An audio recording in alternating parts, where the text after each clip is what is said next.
Sunan Giri yang memiliki nama asli Raden Paku atau Djoko Samudro lahir pada abad ke-15 di Blambangan, sekarang Banyuwangi. Ia adalah putra dari Maulana Ishak, seorang ulama asal Persia yang menyebarkan Islam di Jawa, dan Dewi Sekardadu, putri Raja Blambangan.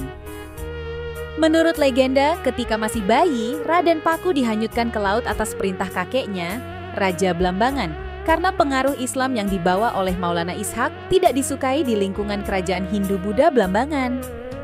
Bayi ini kemudian ditemukan oleh seorang saudagar kaya bernama Nyai Gede Pinatih di Gresik dan dibesarkan dengan kasih sayang. Menimba ilmu di Pasai dan kembali ke Jawa. Ketika remaja, Raden Paku dikirim ke Kesultanan Samudera Pasai untuk mendalami ilmu Islam.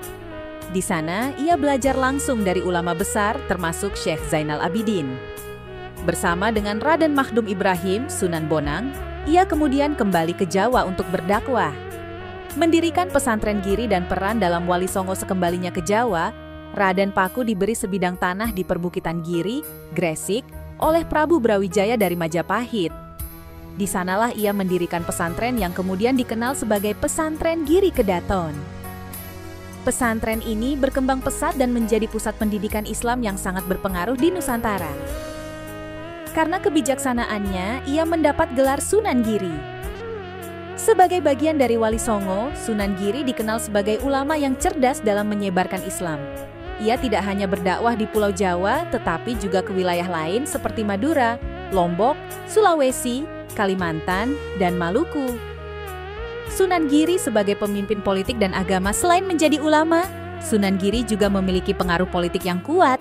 Ia mendirikan Kesultanan Giri, yang kemudian menjadi salah satu pusat kekuatan Islam di Jawa. Kesultanan ini memiliki hubungan erat dengan kerajaan-kerajaan Islam lainnya seperti Demak dan Cirebon.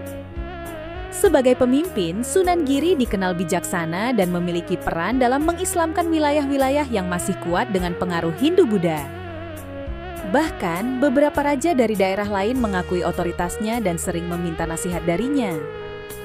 Sunan Giri menggunakan berbagai cara dalam dakwahnya, salah satunya adalah dengan menciptakan permainan anak-anak dan tembang-tembang yang berisi ajaran Islam.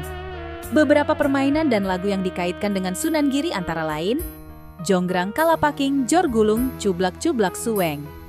Permainan ini mengandung filosofi Islam yang mudah dipahami oleh masyarakat, terutama anak-anak. Sunan Giri wafat pada tahun 1506 dan dimakamkan di Bukit Giri, Gresik. Makamnya kini menjadi salah satu situs ziarah penting di Jawa Timur.